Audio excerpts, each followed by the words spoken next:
The rest of the day is hazy, like a distant mist that veils the sea's edge. Once night falls, the abyss welcomes you in its blissful void. Envoy of its power, you have consumed, an offering, a willing soul, lamb to your slaughter. Your understanding grows. Doesn't. I still don't know what you are. Did you not see it? In the blood that washed the rock with your effort. Tell me what you are. Tell me what you want from me. No answer comes. Please. Drown the false sun in blood and bring its name back to their lips. Prodigal one shall cower and be in awe of its truth. Did we finish an arc? Yippee! You wake up panting. The harsh words of the abyss swirl in your mind. False sun. False sun mentioned by the abyss can't possibly be the triune goddess, you tell yourself, and yet you know it's true. Tillis whimpers in her sleep. Are you having a bad dream? Oh, boobs! Titty! As you turn towards her, a shiver runs down your spine. The shadows she casts do not belong to her. Behold, the ancient horror. The mistake. The unwanted. Oh? Wings and tendrils dance madly around her, forming shapes that you can barely grasp. Consumed by grief. It will destroy us all. Wake up! Uh-oh. You shake her awake and she sits up suddenly. Hello, good morning. She's covered in cold sweat. I'm checking if you have a fever. You crawl closer. The hair on her forehead is soaked in sweat. Shit. Silas, what's wrong? Silas. The sailor's nightmare. I had it too. You wipe your hand on the bed sheets while she curses more. Silas slaps herself once, twice, with enough strength to make the strike echo in the small room. Once her cheeks turn fiery red, she sighs. Much better. Why did you do that? Because it's real. The pain. The nightmare is not real. You wish her words were true, but the alien shadows emanating from her were real. The delirium of limbs you saw felt familiar, and was clumsily described to you by a sailor suffering from the same nightmare. Once you feel better, please take me to the harbor. Why? I can do something. Really? Alright. She is still shaken. Hug her, and so are you. What can I do for you? Reassure her. I'll reassure her. You place a hand on her shoulder to ground her. It's just a nightmare. I know. She is shivering. Why am I so cold? Well, I mean, we're probably like naked. I guess we don't sleep with any clothes on. You decide to draw her a bath and arm yourself with the buckets. Without Marine's magic, it will take several trips to fill the tub. You put the bucket down to push the door open. When you do... Marine! Long time no see. Yay! Marine! You reach out for her, glad to see you. What took you so long? Tears. I'm gonna hug. You clutch her hand in yours. The warmth of her skin is wonderful in reassurance. She's truly back. You're back? Yeah. I had to prove my goodwill. Show genuine guilt to win my freedom back. Genuine? Enough to fool the council. I don't gotta read shit. Yippee! Fuck. You hear a gas coming from the Why did privy. you make the water so hot? Hot. It's a most pleasant temperature. Silas mumbles I threw a something. bath for her. She Is not feeling well. No, I can hear you, right? Marine sits at the Tell table. me what happened while I was busy. I gave a brooch to a lady. Be truthful. You tell her of Anelia's mourning shawl and how the vines and wheat intertwine in the Castledon crest. She listens intently as you tell her how you found out about the heirloom. Heirloom? I think it was a... Heirloom? I think it's a spelling error. Heirloom with Malik. What happened to La Marina? She was relieved to hear you parted with Renza amicably. But then, we went to Fiorella, the isle off the coast. Misty climbed the rock all the way to the villa like it was nothing. I still have the brooch. Silas, you've become awfully chatty for someone who's not feeling well. That's because I'm feeling better. Haven't eaten anything, that's a relief. Why are you still soaking in the tub? Still soaking? Are you having tub time? Maybe. Marinette shakes her head in disbelief. Back to important matters, Chussie. What happened when you presented the brooch to the seamstress?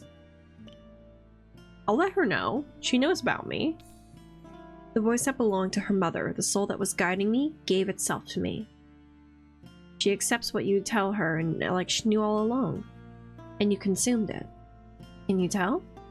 In truth, I cannot. While forcibly kept in the halls, I had to empty my mentor's quarters. He enjoyed journaling, and the diaries he left are a testament to his madness, your greatness, and the power of the abyss. He throws a glance at the washroom's door. Or should I say, the power of the goddess to appease Silas. They are not the same. Most definitely not. Her eyes pierce straight through you. Word has it that you breached the hall's wards for me. If only I'd been there to witness you. Say the word, my brave companion. Your wishes will be mine to grant. The door opens and Silas walks out, clothes yet drenched. Both yet drenched. Marinette points a finger at her, hot wind tickles your cheek, and Silas yells in surprise. But when she looked at herself, her hair and clothes are dry. Don't do that ever again. I was expecting a thank you. Thank you for what? I wanted to lie in the sun for a bit and keep your finger away from me. I don't want to get drenched again. Hasn't been an hour yet, and here you are already arguing.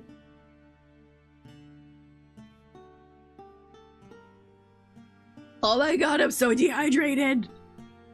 I gotta drink water more often. Right, let's do something better instead. Did you want to go to the harbor? I did. Nice. Say, before we do that, the nice Castleton brooch, what are you gonna do with it? Give it back to Malik. It does, but the moment he looks away, it's going to get stolen again. Perhaps he needs it to hire an apprentice to follow people in the shop. He could keep an eye on the customers himself. But he cares about flowers. Why would he care about customers? Starving, miss. I don't suppose you brought anything to snack on, did you? I know of a lovely bakery across the canal that might have something to snack on. Lead the way. The bell tower in the nearby shrine catches your eyes. You never visited it again, but did the whisper not mention the false sun in its presence? Like the abyss did? So, miss, what did you do while you were gone? You never told us. I didn't tell you. Well, damn. I had forgotten how sour you are. Silas is interrupted by a dreadful wet noise coming from one of the alleys. Let's move. Shadows around you come to life and beckon you to come closer. Wait. Desperate, they call for you, and you round the corner. Is it Atri? Crawling on the cobblestones, a peasant is inching towards you. Help! Gurgles bubble in his mouth. When he throws up, fresh blood paints his chin and the ground in crimson. We'll all die, squeezed for their sweat, prized like a donkey is for its work, not for its being. Stupid voices, not now. The shadows soothe him. Can they do anything at all? Can't. More spasms, more blood. The peasant collapses on the ground. Silas called for help. The shadows around him thrash one last time before returning inert. His limbs are already stiff when the priest of dusk arrives. They carry the corpse to the temple in a stretcher. Well, that's not good. A grim work that must be. I could never do something like that. Obviously, you want to ignore that poor man's plea. I know a lost cause when I see one, or hear one. Silence falls among you. Chussie? Nothing I could do. He was alone and scared. I wish I could have done something for him. I don't want to talk about it. His death is one of many. He was not doing well, and maybe having like a final piece would have been nice. He was alone and scared. I wish I could have done something for him. Marinette places her hand on your shoulder and shares a moment of silence with you. Countless other peasants have died a similar death. Have you not written their funerary notices? Have you not kept an eye on the reoccurring details? Will you write his notice too? They will all die, squeezed for their sweat, prized like the donkey is for its work, not for its being. The whisper crawls into your thoughts, and your eyes fall on Silas's shadow. It's hers, but this morning it wasn't. You want to go back home? Not when you said you were starving. Oh. There is death all around you, but life must go on. No, but she's got a point. Malik! Hi, Malik. Hello. You can come a little closer. Malik has a rag in his hands and is meticulously dusting the crevices of an ornate drawer. Greetings. When he sees you, he is more than happy to toss the rag to the side. You don't have to stop dusting when you see us. Josie, Silas, and Miss Marine too. I'm glad to see you all here. I have something of yours. You show him the green agate cameo of the house Casteldon. You found it. You hold it in your hands, proof of how extraordinary you are. You like it? Do you like me? You place the pin in his hands and his fingers linger on yours, desperate for your touch. Oh! He hides the brooch behind the counter. I am wondering, however, how you managed. Doesn't matter if it's going to get swiped again. It won't. You stay a while. Marine leaves with the shop with a gilded quill grayed by dust. You always have to buy something when you visit his shop. Marine shrugs with nonchalance.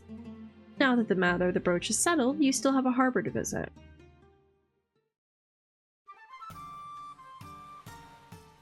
What a foul smell. Welcome to the harbor!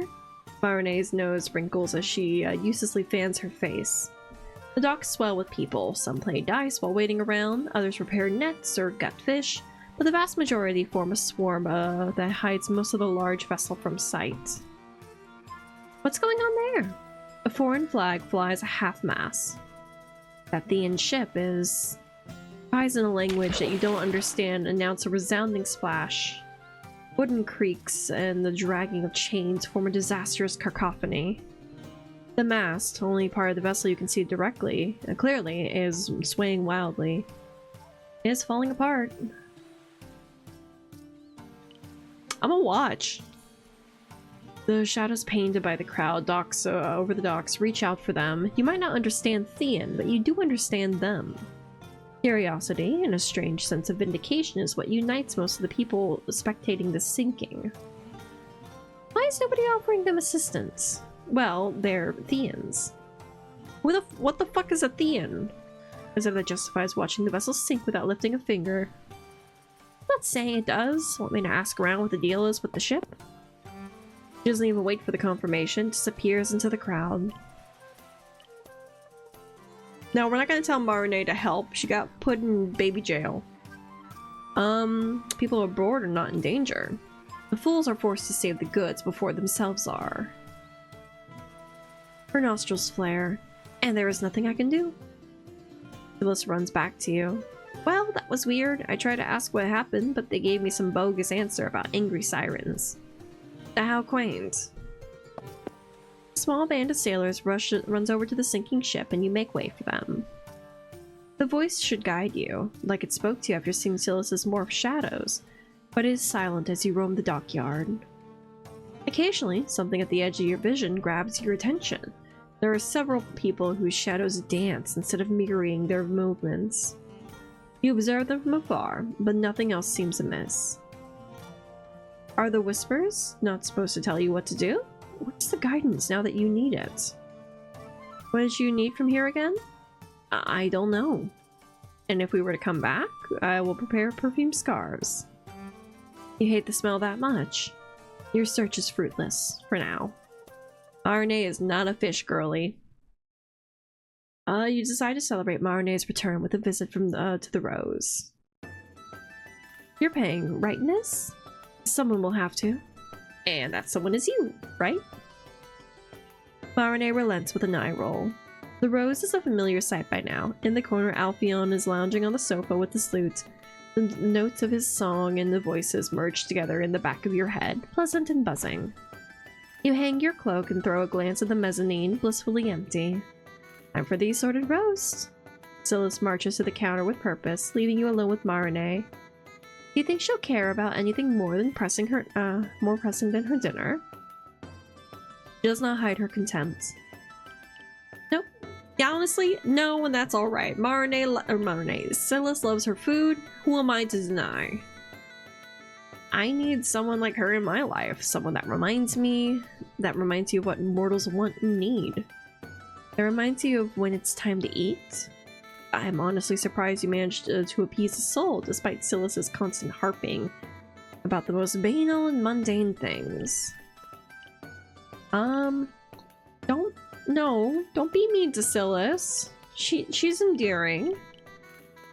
She helped me out a lot. She does have her uses. What a cynical way to look at people. If Silas was an honest woman, then I would have no qualms about her, but she is not. Liars, thieves, and swindlers make for poor company. Silas returns right in that moment, but her eager smile quickly clouds when she sees Marine's frown. I thought we were here to celebrate. You thought correctly. Then why does it look like you just ate a lemon? Marine forces a smile on her face, but it's more threatening than anything. Better.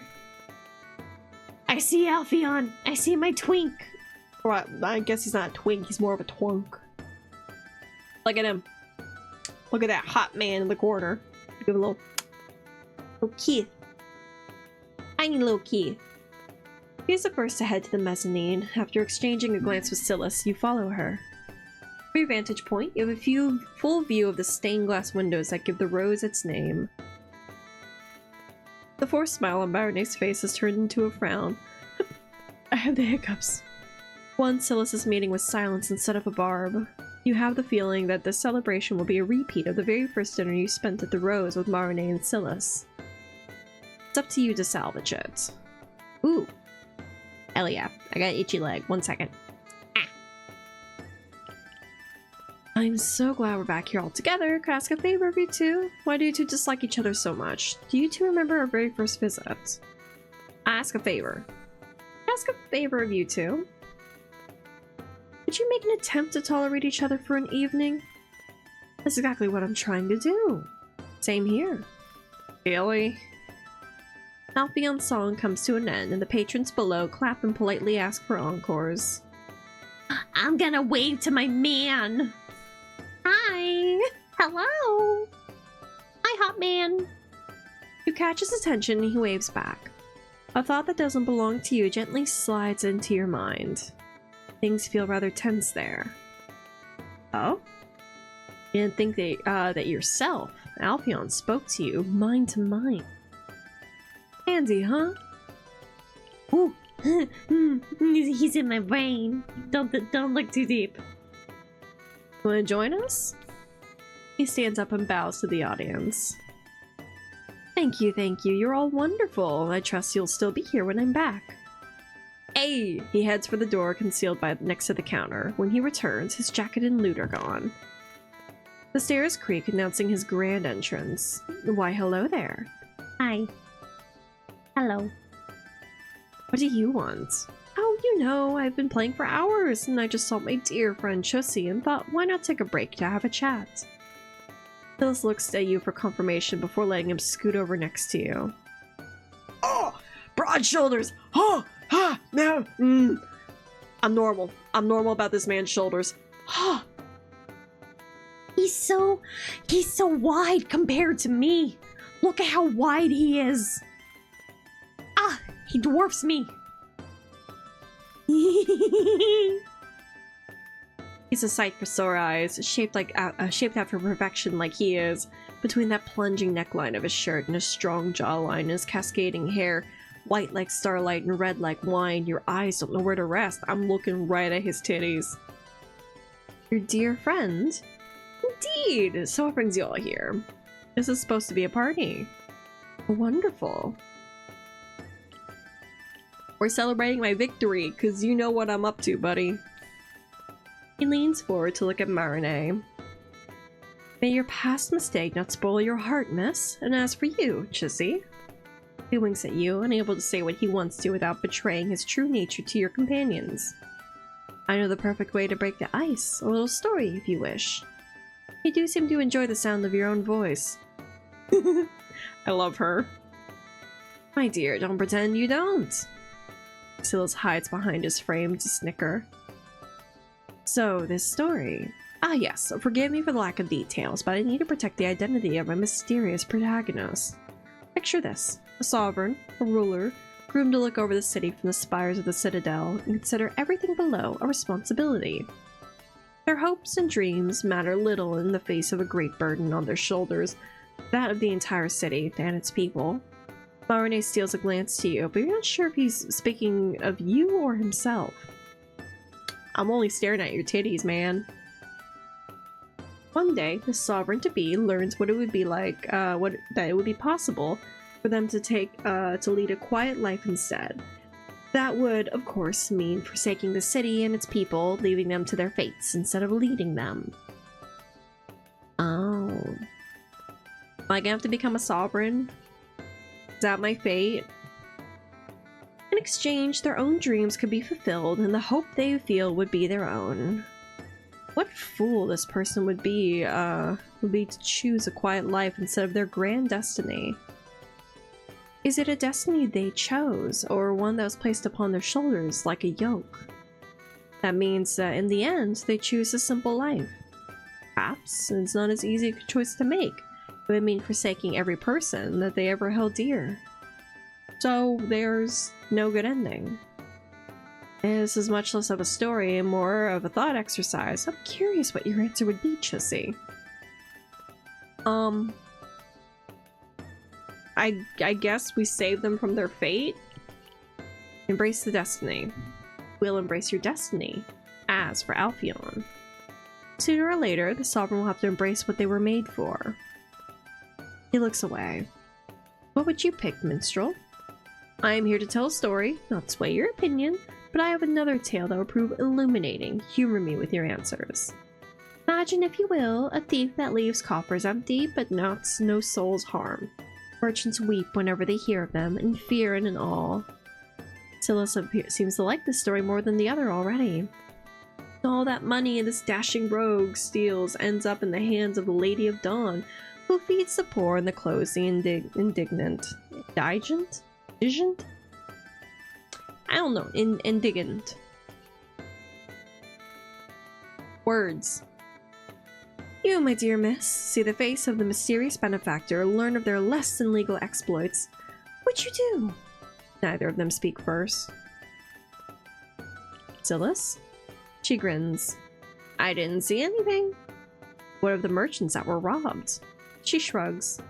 What's a coffer or two when they have 40 stashed in their villas? Instead of gathering dust, the money is put to good use. Marine doesn't say anything, but she doesn't express outright disagreement. Alpheon smirks like a satisfied cat. I'm afraid I must return to work, lest the innkeeper come chasing after me with a pan. I've seen him do it. I like the innkeeper. Can we smooch him? He bows to you all. I look forward to the day when I can spend time with you alone. His eyes turn from the warm hazel to the eerie color of the abyss. He whispers these words. Silas and Marine are none the wiser.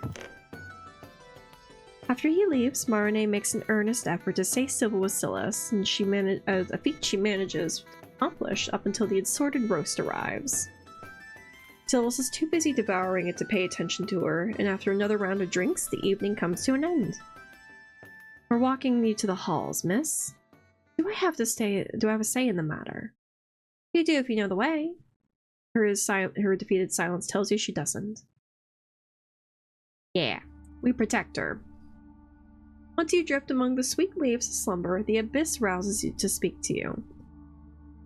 What once was a pinnacle now cries alone where light does not reach. Shunned by mortals, it sings for you. For me? Why it sang? Phyllis didn't have any nightmares during the night, but you're no less worried. The words of the abyss stay with you as you get dressed. Something, a pale imitation of life, is trying to reach for you. Morning! The sun's first light is heralded by the echoes of several bells. The city wakes together. You have established a small morning routine with Silas. A visit to the outhouse, a stop by the well. The miss is coming today as well, right? I think so. Sweet. When Marine arrives, she is accompanied by a savory smell. She brings breakfast.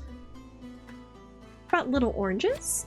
Silas rummages through the basket, still hanging onto Marine's arm. Wouldn't you at least pretend to have manners? Silas takes out a small ball coated in breadcrumbs, orange in color, definitely not fruit. When she bites into it, she reveals a filling of rice and vegetables. Ooh. Croquette? Apparently not. After you're done eating, Marine clears her voice and gestures at the scarcely furnished room. Wait, the rice ball thingy, the arancini? Is arancini like the breadcrumb and rice thingy? I think it's arancini. Or something similar to it in this world. Tell me, Chussie, do you like it here? I like it. It's fine. Only house I've known. I don't. Of course, why? Why wouldn't I? Of course, why? A room has been secured for you at the Refrain. Never heard of it. For a reason, it's a guest house managed by the halls, magically concealed to protect those within. It's my way to keep you safe after you breach the wards, but it depends on your cooperation. What do I gotta do? Like to see this guest house? Forgive me for being apprehensive. What are the amenities? Must be a catch. I want to see it. I'd like to see this guest house. Phyllis makes a face but doesn't say anything. Colorful squalor of the eastern hold turns into splendor past the twin bridges. For once, I have no idea where to go. Bring us to Atri's Rast. I should be able to find my way once we're there. Aye aye. She leads you from one alley to another. One of them has a small group of people gathered around a doorstep. They are all in various states of underdress, with loosened blouses or no shirts. Your presence, or is it Marine's, elicit fearful whispers. Just passing through. We're not interested. Ladies of the day? She marches past them, hand-waving her concerns away. Did you just lead us past a brothel? The name is Pillow House. It's called the Pillow House? I actually like that. I want my pillows.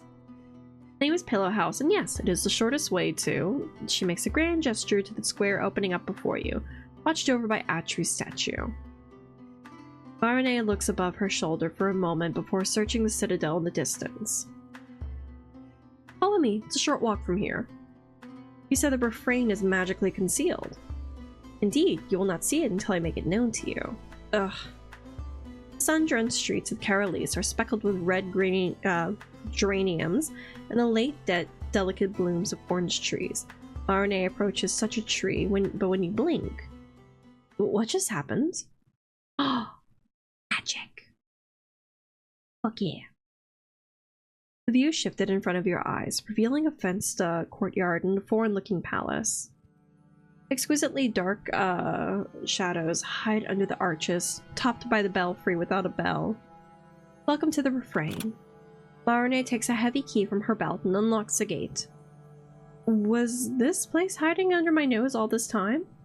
Mind your volume while you're here. We are not alone. Silas frowns and purses her lips together. The foyer is surprisingly austere, dominated as it is by a wooden flight of steps polished to shine. To the side, an open door reveals a banquet hall, similarly elegant. Eerily. I keep saying eerily for some fucking reason. My brain is soup. Similarly elegant in its simplicity. Oh. Silas looks at the walls, adorned with the bas-reliefs of the goddess's sun, and traces a symbol of dawn in the air. Looks nothing like I imagined.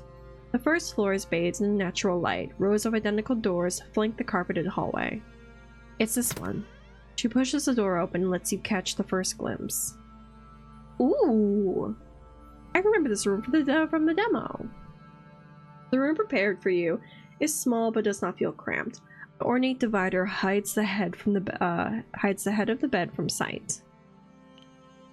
Okay.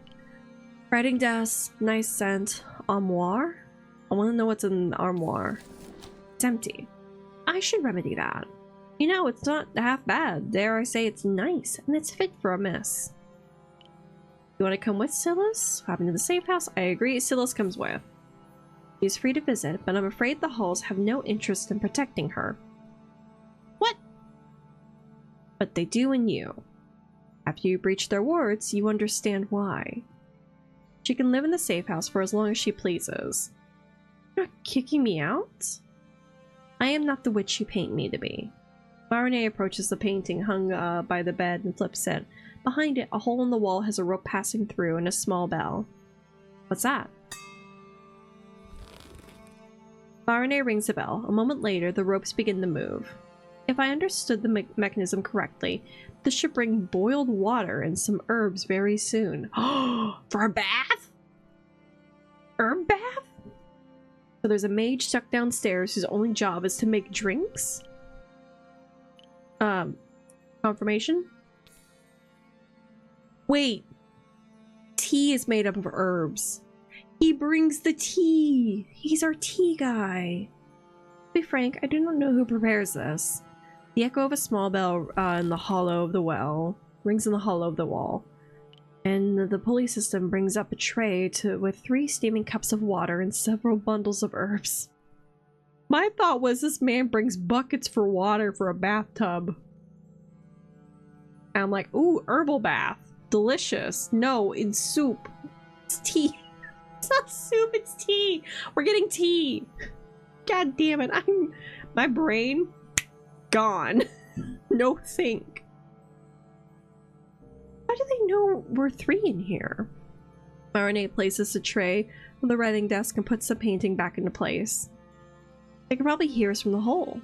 I really want to know who they are. Marne shakes her head and dips a bundle of mint into her cup. Jesse, take the lemon balm. Silas could probably use the chamomile. There aren't enough chairs for 3, and Silas refuses the drink. I want to look around. I can write if I stay quiet. As long as you behave like a guest should. I will. I'll stay with Marne. It's been a bit since we've hung out with her. Let's see what she's up to.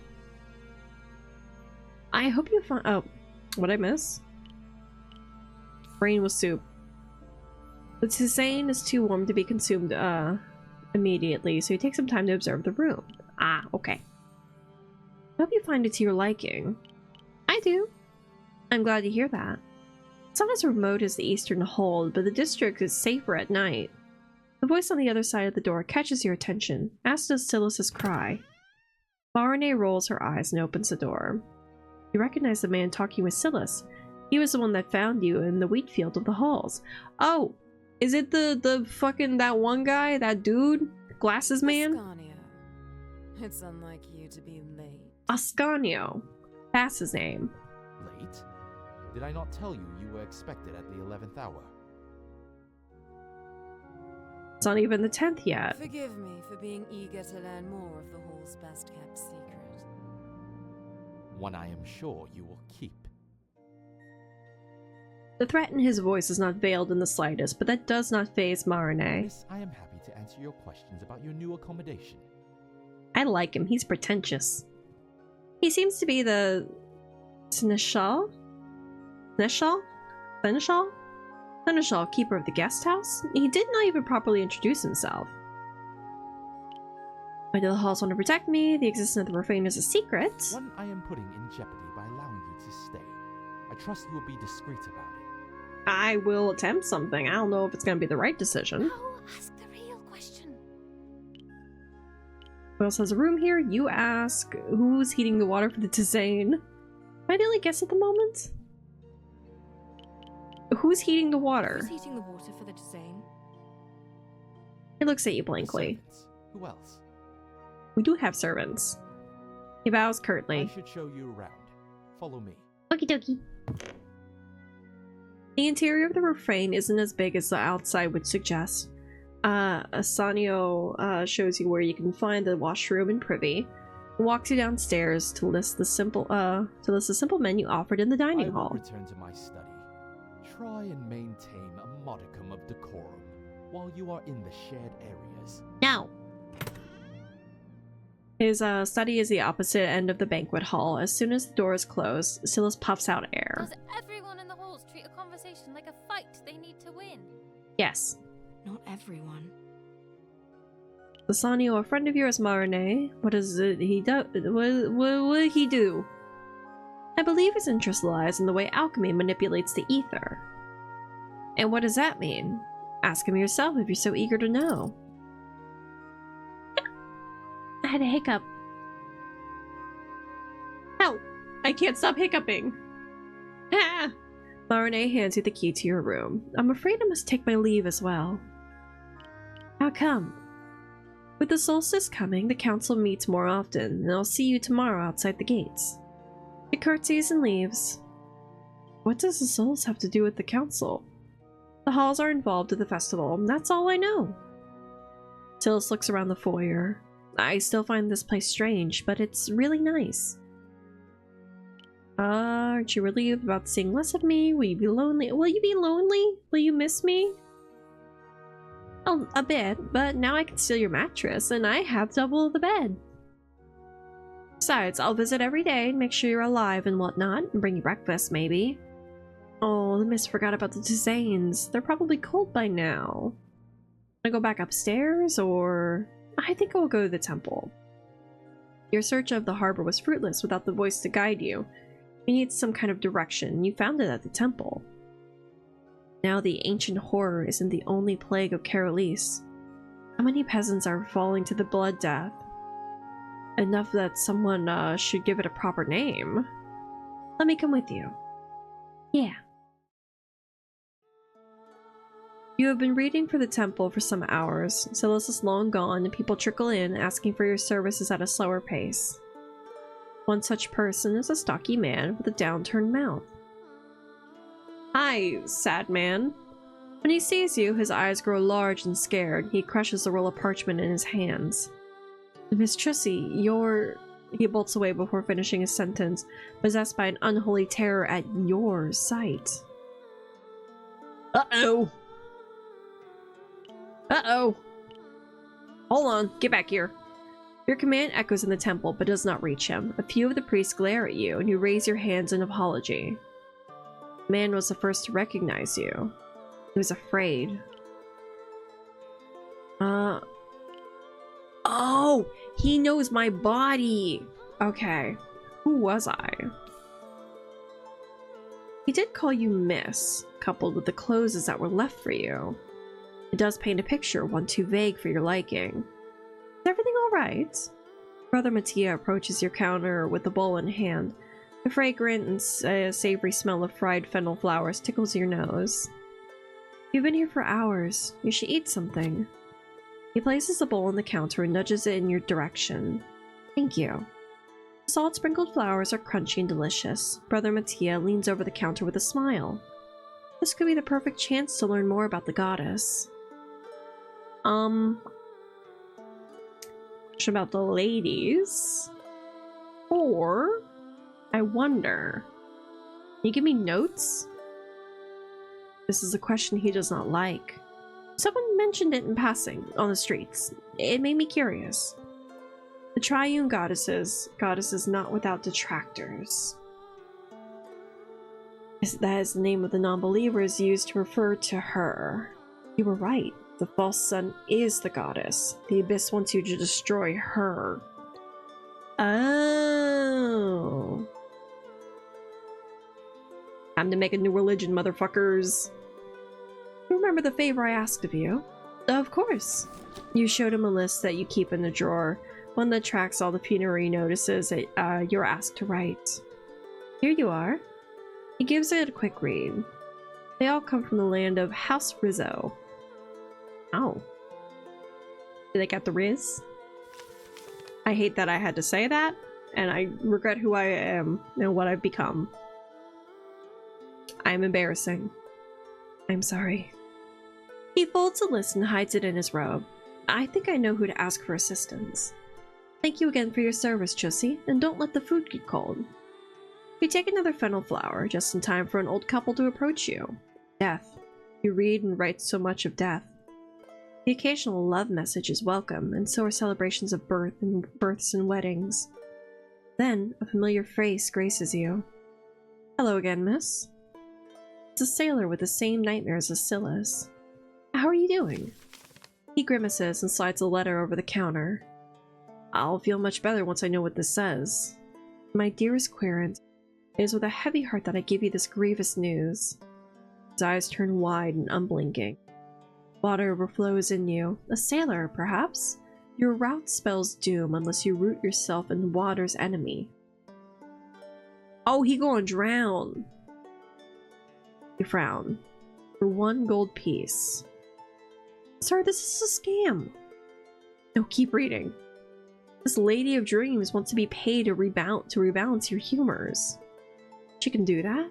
I'm not the only one with nightmares. I could get the others to pitch in. Sir, please. But she's right. She's right about the water. When I wake up, tears fill my eyes. They do not sting. I cry, not because I am scared, but I try to rid myself of the water overflowing in me. You mull over the words in front of you. Route spells doom. That's what she said, yes. You tell me right before the nightmare started. You were on a vessel, correct? Where was it bound? I was on a ship back from— oh god, new words. Shit. Fuck! Oh, the world building. Okay. Ligustica? I was on a ship back from Ligustica. No, nothing remarkable happened during the journey. You have never heard that name before. You know how it goes, right? The Havidians sell things to us, and we resell them to others. Liguistica's a sea republic, like Dogado, but on the opposite end of the peninsula, closer to Thea. Your shipmates to and from Ligustica, do they also share the nightmare? Well, that's right, 20 sailors, 1 nightmare. Damn. A lot of sailors. Can I say, miss, that it's finally nice to be taken seriously? He struggled to convince the sailor that sending money to this Lady of Dreams would not help him in the slightest, but he eventually relented. 20 sailors, 1 nightmare, one that has managed to spread to Silas as well. Speak of the devil, she's waiting outside for you. Why the long face? How does the saying go? I am stuck. Between a rock and a hard place? Oh, can I help? Probably. Peasants dying, once they leave the countryside, a place they leave nevertheless. All die, squeezed for their sweat, prized like the donkey is, for its work, not for its being. Sailors struck with nightmares that defy comprehension. Behold the ancient horror, the mistake, the unwanted, consumed by grief. They destroy us all. The voices of the dead pull you in both directions. Oh, I gotta make a decision. I'm kind of curious about the Lady of Dreams. So I'm curious about that one compared to the Plague. I'm gonna go Ligustica. Why? Whatever is causing the nightmare lives in the sea and on the route to Ligustica. Phyllis looks at you for a moment, lost. Is that why I have those nightmares too? I believe so. And your solution is to board a ship to Ligustica. Do you have a better suggestion? Maybe not. What do you suggest? Board a ship, find exactly where and what is the problem, and get rid of it. How much of a bad idea is it? Yeah, how on a scale of 1 to 10. How much of a bad idea is it? Do you board a ship, you can't come back whenever you want. The first stop on all the routes is in north, I've been told, is in Martinov. That's just a night away. She shakes her head. I have a better idea. Dockmaster is not as stuffy as his title would make you think. The opposite. He knows everything there is to know about the harbor. Are you willing to listen to me? Silas beats on her chest.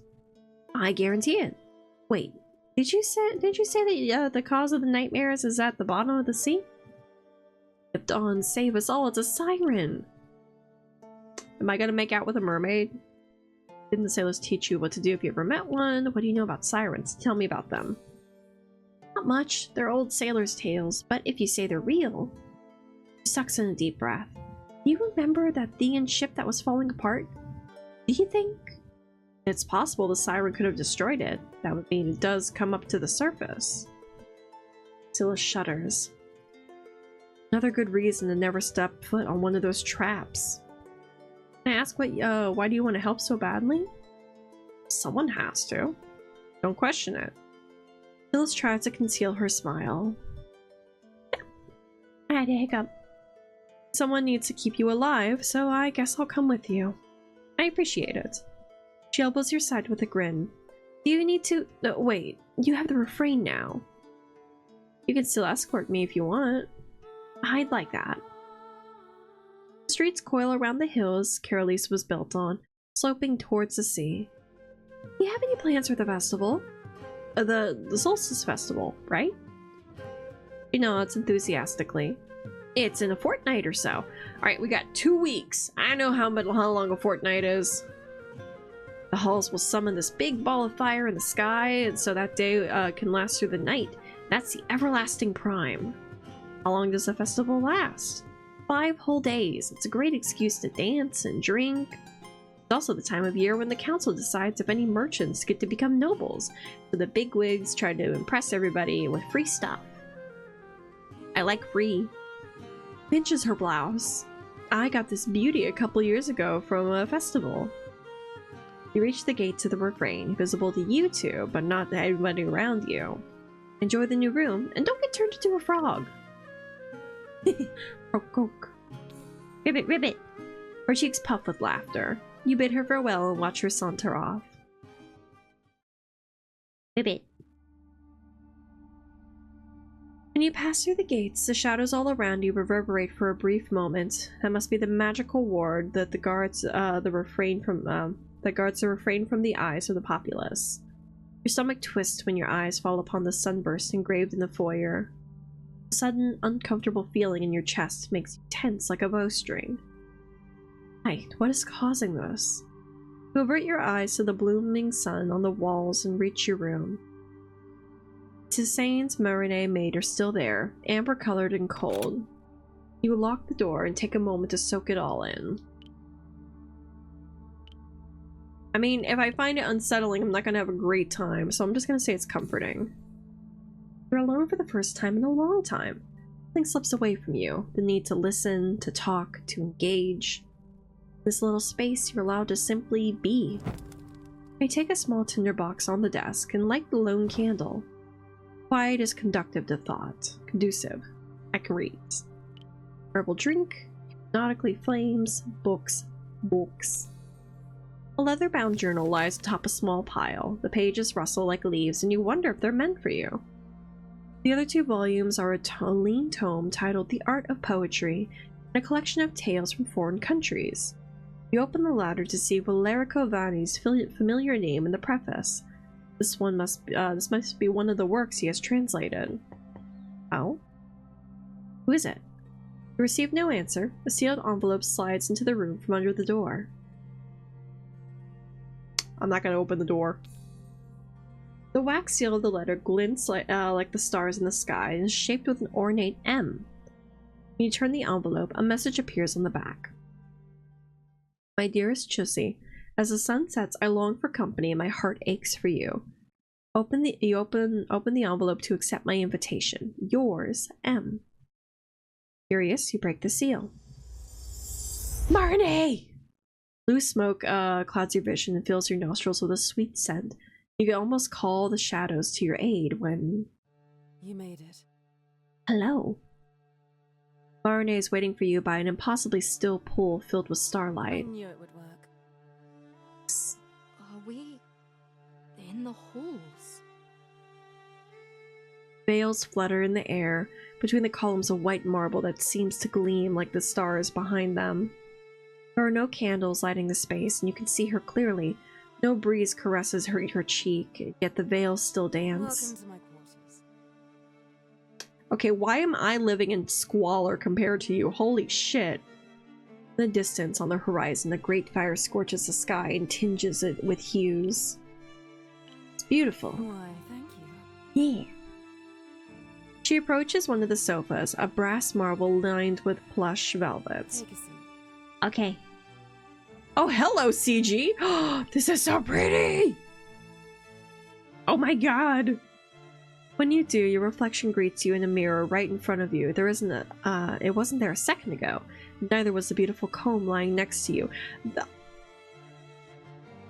My thoughts, my head is full of a lot of sin and like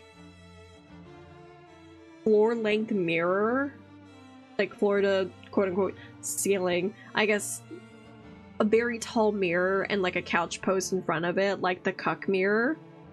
It's kind of a little spicy. I do like it. I do enjoy the concept. I want this for me. She walks around the sofa. You still your breath once as she is behind you. The mirror is your only way to look at her. You release the breath you were holding. The air carries her scent, intoxicating like that of a rare flower. I get my hair brushed. With a smile, she raises the jeweled comb and makes it gleam in the bright night of her quarters. Yeah. You may. What is it you want to do? Nod. It's not meant for my hands and your hair. Oh, that's smooth, but I want to be baby girled. You may. Wonderful. It's the first time someone's touched you so delicately. Marine's fingers run through your hair, getting caught only at the ends. Her eyes are locked with your reflection. Your own. There's no need to obfuscate what we say in here. Okay. Nod. She lifts a lock of hair. The comb runs lightly through it as if gliding. While sequestered in here, I pored over my mentor's journals. I don't believe I ever told you much about him. I don't think I know about him except he is dead. You didn't. You only know that he was among those sacrificed themselves for you. Yep, I knew that. Renando was his name, and he always told me that with my beauty, I could have made a fine successor to his legacy as Grand Advisor. Uh-huh. I chose the path of the scholar instead. She is looking in the mirror, but her eyes focus past you, into her memories. That created a rift between us, one we never mended. Nevertheless, our relationship remained cordial. I'm gonna turn that a little louder. Perhaps it's because of that distance that I never realized the depth of his madness. How was he mad? He learned that on the precipice of death, drenched in his own blood, he could hear the voice of the abyss. His reckless pursuits didn't end sooner only because he wasn't alone in chasing them. He belonged to a coven, one he handed over to Sister Anne. Okay. She hasn't come looking for me yet. If what old Venando wrote is correct, she won't. Not until you plunge into the abyss and emerge one with its purpose. Her eyes lower. Only when the false sun drowns in blood will the darkest hour come. So I have to kill the triune goddess. And then the abyss will rise? She observes your reaction in the mirror. Does it sound familiar? Maybe. It does. When the abyss speaks to me in my dreams, it calls me the destroyer of the false sun. Thus the bringer of the darkest hour. Yeah. Only when the false sun drowns in blood will the darkest hour come, she told The you. false sun is the goddess. Of that I'm sure. Uh-huh. This is your first time seeing Marine's resolve falter. When she is faced with what the future might hold, carnage, destruction, and change. The will of the abyss, I guess? Drown the false sun in blood. Whose blood? That of her high priest? That of her faithful? That of the prodigal one, whoever they may be. Marine seems to share your I uncertainty. only wish to grasp it fully. You nod in agreement. Silence falls between you, and Marine resumes combing your hair. Whenever she tilts her head, her earrings jingle like little bells. The comb gently wades through your hair, helped by her nimble fingers. I'm gonna say it's It breaks relaxing. my heart to disturb your peace, but I was hoping you could lend me your ear about something else. Okay. Of course. The faint trace of a smile makes her lip curl. According to the halls, magic must have a price. It is a rarity, a closely guarded secret. If magic were to be freely performed, the peasant would not work the land. The mage would do it for them. The mason would not carve marble. The mage would do it for them. He puts the comb down to look at you and look at you through the The mirror. halls do not want people to depend on them. They are to live their lives by their own merits, finding solace in the ladies, not in the succor magic could provide. What are your thoughts on that? I don't know. It's a lofty, agreement? Does it? Can peasants, through their own merits alone, achieve their fullest potential? Maybe. And how can their struggles be compared to those of a merchant? Comfortable because of old wealth hoarded instead of being shared? What about the extravagant life of a mage? Life is to be lived, not to be compared. What do you think the hall should do next? Life is to be lived. When I walk the streets of Carolisa, all I see in the faces around me is contempt, and all I feel in my heart is pity. You might not compare yourself to others, but know this: you are the exception. Well, thank you. I have long been pursuing knowledge for its own sake. What would it take for us to harness the Aether in service of the city? Aether, not ether. Okay. Great upheaval. The destruction of the halls. Enough blood to drown the entire city and the false sun with the it. upheaval you will bring forth. Am I the Antichrist? I guess. The anti-lady? But enough about gloom. Okay. Tonight I want to indulge in only the sweetest of possibilities. Are we gonna make out? He leans forward to collect the hair spilt over your chest. Pressed against you, you are enveloped by her scent. A perfume so intoxicating that you breathe in a mouthful more than to have it linger on your tongue. Larene seems pleased with your reaction, collects your hair at the nape. Beautiful. Oh, hi. I like women. Her eyes are locked with yours in the mirror. Oh, hey! Very nice. She twists the locks with care, forming a knot pinned in place by the Don't you comb. think? Yeah. She reaches for your chin, guides your head to the left. Ooh! Oh, that's so smooth! Does look beautiful. Thank you. You're right. Your reflection is second and only in beauty, only to yourself. Yeah, that one. You look surprised by your boldness, yet pleased nevertheless. I was about to gift you the comb. Yeah, okay. Oh, dang it. When she slides away, your hair cascades back into place. Marine's reflection sucks in her breath and then combs your locks one more time with her I think I will fingers. keep it instead. You need a reason to come back and earn your gift. Oh, this is doing things for me. Oh, this is a woman who wants me to work for what I want. Fuck me! How might one do that? That, my dear, is for you to find out. Yes, ma'am. Unfortunately, I must retire for the night. You stand up and she takes your side, eager to clutch your hands in We her. shall meet like this again soon, my dearest friend. Okie dokie. Blue smoke envelops you. When you open your eyes, you're back at the refrain. The moon shines bright in the sky, and the cicada song accompanies.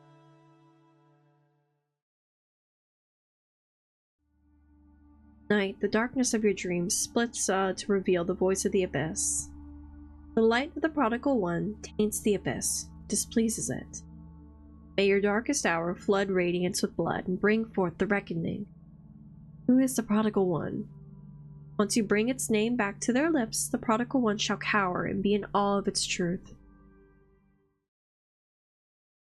Atri?